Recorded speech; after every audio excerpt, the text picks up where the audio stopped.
I want a trial separation. Wife wants a trial separation. Husband adjusts as best he can. It was obvious as soon as I stepped through the doorway. Something had agitated Darla. She stood in the living room clasping her hands and shifting her weight from foot to foot. I'd seen her do this often enough in our 24 years of marriage to recognize the problem right away. Darla gets home from her dental work a half hour earlier than I do. Usually she uses that time to start making dinner and change her clothes. Today, however, she was wearing her work clothes and there were no pleasant smells coming from the kitchen. When Darla changes her routine, something's wrong. "Dick, we need to talk," she began nervously. "Of course, dear," I replied quietly, dropping into the chair. The ball is now on her side. "What's wrong?" "I don't have an easy way to tell you this, Dick, so I'll just blab. I want a separation and possibly a divorce," she stated boldly. "I think a trial separation would be best, but with the understanding that it could lead to divorce in the future." "All right, dear," I replied calmly. "I will move out immediately." As I got up and headed toward our bedroom, I saw Darla's jaw almost hit the floor. I guess she had expected more discussion and questions on my part. While we were married, I never failed to enjoy reacting to a situation differently than Darla expected. To this day, she never ceases to be amazed. She was the predictable one, not me. If my immediate acceptance of her desire for separation took her by surprise, my return to the living room less than a minute later with 2 large and fully packed suitcases made her stagger. I set the luggage by the door, pulled a piece of paper out of my pocket, and held it out to Darla. "Here's my new address and phone number. You can still call me on my cell phone. I only have one separation requirement. If you make love to anyone other than me, we proceed immediately to divorce. If you are just trying to find yourself, as they say, we can get back together when you do. I don't agree with just being used a few times with no consequences or punishment, and then letting you decide you want me back," I warned. "One punch and you're out." Before Darla could speak, I pulled out my cell phone and dialed a number. "Hello, Becky? It's Dick. I was wondering if you'd like to meet me Friday night for dinner," I asked. "You know the answer to that, Dick." Becky laughed. "I'll be there with bells on, but I can forget the underwear." I grinned, closed my phone, opened the door, and grabbed my suitcases. I left a stunned and speechless Darla standing in the living room as I nonchalantly walked down the walkway to my car. Although it wasn't a gourmet dinner, Becky and I enjoyed a nice steak before retiring to my apartment. She had just brought me to my third rapture when the phone by the bed rang. Holding me in her rather cozy love nest, Becky leaned over and picked up the phone. "Hello," she answered breathlessly. "Darla, will he be able to call you back in a few minutes? He's in a bit of a bind right now, and he needs to relax a bit. But I think I can hurry him up. Be nice and give him half an hour. Well, just in case the train arrives at the station a little later than I expect, okay?" With those words, Becky hung up the phone and started riding me with redoubled energy. I continued to squeeze her as she worked to get me where I needed to go. This time I joined Becky for the finale.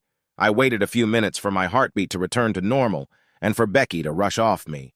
Then I leaned over to the phone and dialed the number that had been mine a couple hours ago, my home number. "Hello," Darla almost shouted, answering before the first ring ended. "Is that you, Dick?" "Yeah, it's me, Darla. I'm sorry I couldn't reach the phone when you called, but I called you back as soon as I was free," I replied more than smugly. "What the hell is going on, Dick?" Darla demanded an answer. "You already had a place to stay and your suitcases were packed before I even told you I wanted to separate. Then I call your number to discuss our situation and this fool answers my phone. She almost admits she's on to you right now. Let's just say I didn't want to be caught with my pants down this afternoon when you decided to tell me you wanted to separate. Being caught with my pants down a few minutes ago is far less unpleasant. Becky's not really stupid. At least I don't think so." I grinned, stroking her smooth ass. I guess I could ask her about it if it's important for deciding if we're going to reconcile or not. "Bastard," Darla blurted out. "You told me we weren't going to make love to anyone while we were apart. This is just a test." "That's not exactly what I said, Darla," I countered. "I told you that if you make love to anyone else, we're definitely getting a divorce. I never said anything about not having it." "You're a real piece of shit," Darla snapped at me. Why do you think you can play by different rules or even dictate them? If you can go and sleep with whoever you want, I sure as hell think I'm entitled to it too. What's good for the goose is good for the gander and all that, Dick. Of course you can, Darla. I'm just telling you it's bound to lead to our divorce. I won't be a cuckold, I declared. Then we should get a divorce because you slept with that girl, shouldn't we? Darla asked. I think we should file for divorce Monday morning. That seems fair, doesn't it? Not really, Darla. Here's my reasoning. You're the one who decided we should split up. That meant I was removed from my partner against my will. You did it of your own free will. There's a huge difference. Besides, I told you up front that I would divorce you if you made love to anyone but me. You never said anything like that to me. Finally, despite all of the above, you still have every right to file for divorce. If you want to, go ahead and file. It's that simple, I concluded. But I'm not sure I want a divorce, Dick. I just want a separation to think about some things, Darla insisted. Then there's no problem. We're separated. You have what you want, I concluded. It's not fair, Darla complained. Darla, I didn't ask to be separated. I didn't want it. I wanted my life and my wife as they were. Well, almost. You took that away from me as a result of the separation. I mean, I'm not going to do without love because you have some bug up your ass. If it makes you happy, you can come here 3 or 4 nights a week and I'll stupidly love you. By the way, I'm not going to fuck every woman I could talk into bed with me here, I reasoned. What kind of separation is this, Dick? I've never heard of a couple separating, and the woman letting the man love her all the time to keep him faithful. Then it wouldn't even be a separation, would it? Darla demanded clarity. I haven't read the separation manual yet, Darla. I can see that I need to be more specific here. I am firmly convinced that I am not going to allow this separation idea of yours to curtail my sexual appetite as our marriage has already done. What is wrong with you, Dick? All I wanted was a simple separation to see if we'd stay married. In a couple hours, you've turned into a sex devil. You're crude, vulgar, uncouth, and vulgar. I've never cheated on you or asked to be separated. I'm just trying to find myself. Right now, I'm finding myself with a woman who's trying to swallow everything. We can talk again tomorrow, I joked as I hung up the phone. This conversation is a real turn-on. You laid down the law for your wife. Did I mishear her call me stupid? I've always been an observant person. It was natural and it was helpful in many ways. It prevented many of the surprises that constantly thwarted most people. My wife Darla, on the other hand, hardly ever noticed anything unless it bit her in the ass. Darla was very vocal about a new dentist who came to the clinic where she worked.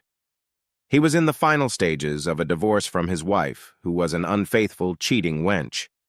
At the same time as he should have been counted among the saints, at least in Darla's opinion. Then a few weeks ago, Darla stopped talking about him. Any questions I asked were deflected. It was as if this new guy had fallen off the planet. Darla's silence on the subject excited me more than her incessant chatter. Our phone was tapped, conversations were recorded, and her emails were forwarded to me. I hired a private investigator to see what he could tell me about the situation. From all the evidence, there was a clear pattern of seduction. Dr. Burns, as he was known professionally, was trying to get into Darla's underpants. He was getting a divorce because he had done the same thing at his previous clinic. There were even a couple of his old patients who were close to accusing him of ethical violations. The guy was a scoundrel. To her credit, Darla had managed to resist so far. She refused to cheat on her husband or dissolve the marriage. Then Burns started pushing her toward separation. He argued that Darla would not cheat if she was in separation and made love to him. Consequently, my stern warning to Darla about having sex with anyone but me was necessary. If she cared about the idea of staying married to me, she would have to keep that asshole out of her pants. Becky had only been my co-worker at work for a few months, but we had become firm friends. She was a widow and had recently gotten a transfer to the West Coast to be closer to her daughter and grandchildren. When I explained to her my marital problems with Darla and my plan to bring the situation to a critical juncture, Becky quickly volunteered to be the other woman. Reading Darla's emails and listening to her phone conversations, I learned that she was going to announce the idea of a trial separation on Friday afternoon. It wasn't hard for me to go home for lunch and pack a couple suitcases. I then moved into Becky's apartment as she had 2 months left on her lease. She would be flying out west on Monday afternoon, so we spent the entire weekend like monkeys. I continued to watch Darla, I would seriously dump her on the side of the road if she even did anything to Burns.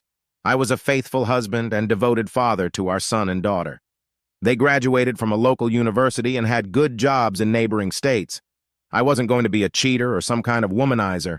I figured that if Darla wanted me back, she would have to convince me it was worth it. I wasn't going to beg her. If we managed to remain a married couple, the status quo still wouldn't return. I wanted more out of my marriage than love out of favor once every couple weeks. I wanted a woman who was willing to conform to my desires and would even up the ante at times. I'm not going back to the monastic life. I had just gotten to my apartment after dropping Becky off at the airport when my doorbell rang. I was more than surprised to find Darla standing there sobbing. I walked her into the apartment and sat her down on the couch. Sat down next to her and waited for her to talk. It took a couple minutes, but eventually she pulled herself together and told me what was bothering her. Dick, I've been so stupid. It probably won't surprise you when I tell you that Dr. Burns has been pushing his wedges on me for the last few weeks. You seem to know more about who I am than I do. He convinced me to ask you for a trial separation so we could make love, Darla admitted. He told me that if we were separated, it wouldn't be cheating, and that you would even treat me better when I decided to take you back. Things definitely didn't go according to plan. You were ready. Your bags were packed. You had a place to live and a girl to move in with. And here I am with my brilliant idea. I'll never be able to figure it out, I think. But I think so much about what I'm going to do, but I should have known you'd be light years ahead of me.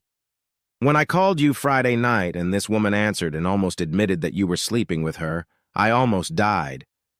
Then when you called back, I knew you had just finished doing it with her. That hurt like hell, Dick, Darla sobbed. I spent the whole weekend thinking about what you said. I gradually realized that you had honestly framed the situation for me. I was the one who asked for the separation, not you. I had planned to spend a few nights with Ed Burns and then let you crawl back home. You'd just be an unconscious victim of my stupid scheme. Darla didn't have the sharpest mind, but she was always honest and open. It was one of the reasons why her actions lately had caused so much anxiety. She wasn't designed to be secretive and conniving. It just wouldn't be her. Turns out you weren't an unconscious victim. You somehow knew what I was planning and turned the tables on me.